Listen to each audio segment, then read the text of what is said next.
Gedung Musdalifah Asrama Haji di Komplek RT 3 RW 2 Kelurahan Ngade, Kecamatan Kota Ternate Selatan, Kota Ternate terbakar hebat sekitar pukul 10.30 pada Selasa.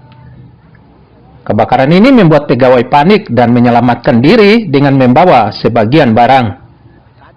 Para pegawai asrama haji mengatakan api awalnya muncul dari salah satu ruangan di lantai 2 Gedung Musdalifah, kemudian merembet dan membakar seisi gedung.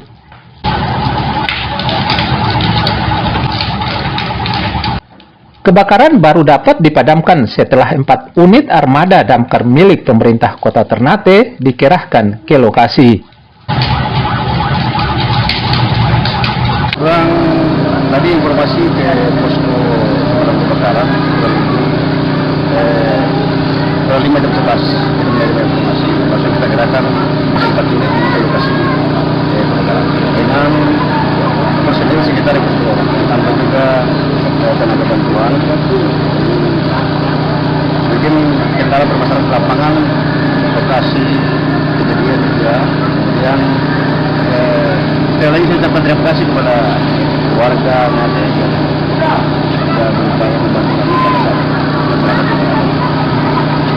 Belum diketahui apa penyebab kebakaran, namun diduga akibat korsleting listrik.